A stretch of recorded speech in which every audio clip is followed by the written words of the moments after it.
Since the dawn of civilization, salt has been a very important compound. It has been used as currency, seasoning, and more. It is such an important compound that Rome, one of the most powerful empires in history, started out as a salt trading center. Even in the time of the cavemen, people at least knew what salt was. It was probably discovered when one caveman finds some salt, and he's all like,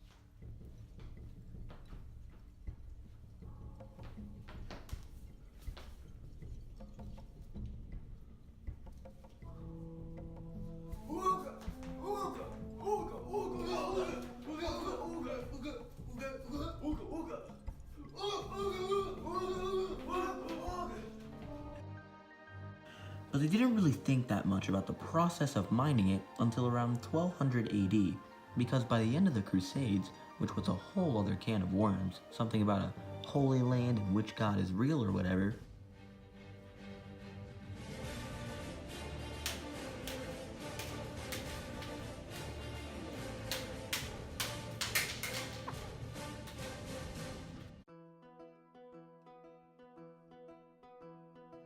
people decided, hey, why don't we stop fighting and figure out how to get more salt and make us more money?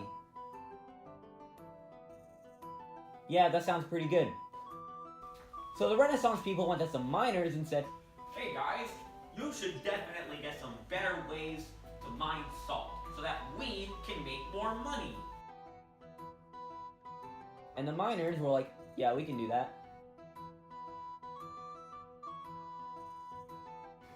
So the method the miners used to mine salt is that they would boil salt water, which would cause the salt atoms to separate due to salt, being an ionic compound, having a higher boiling point than water, 1,413 degrees Celsius to be exact. It wasn't all sunshine and rainbows though, because in a saltwater solution, the solute, salt, is dissolved in the solvent, water. Some of the dissolved salt would evaporate with the water that was boiled. As a solution to this problem, the water was evaporated naturally instead, allowing more salt to be produced. This method was so widespreadly used that to this day, scientists are still finding ancient man-made saltwater ponds. With this method, the miners would allow the salt water to evaporate naturally and produce larger amounts of salt. The miners would then give the salt to the businessmen, and since salt was very valuable due to the amount of labor it took to harvest it, the businessmen would sell it and get rich.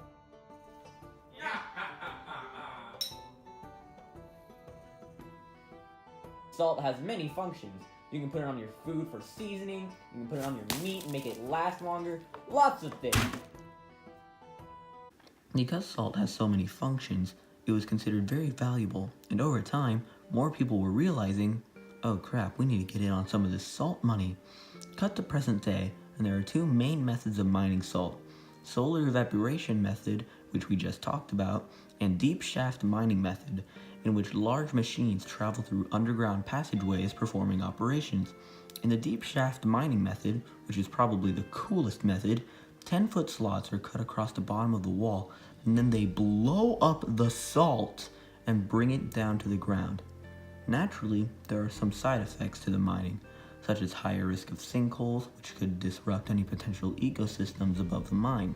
Also, pollution from the explosives in vehicles help contribute to decreasing air quality. Mining salt used to be no joke. You could die from inhaling too much fumes from the machines, mines could collapse, and of course, blowing things up is dangerous.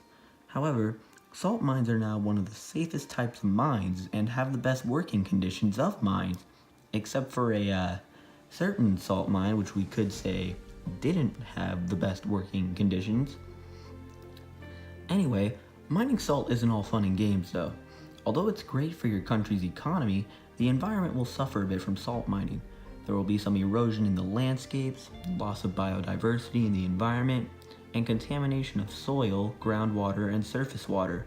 This pollution is caused by chemicals from the mining processes because sometime around the Civil War era, someone had the brilliant idea to use iron kettles to mine salt, and that ended up causing all sorts of problems because iron and water do not mix.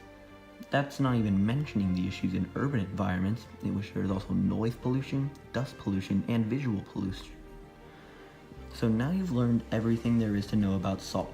This is it. Don't believe anybody else's lies. This is all there is to learn. It is very important to have salt on our planet because without it, we would have died millions and millions of years ago. So the message you should take from this completely accurate documentary is that you need salt to live. So if you are ever somehow unable to get salt, use the methods we have taught you to gather salt and not die.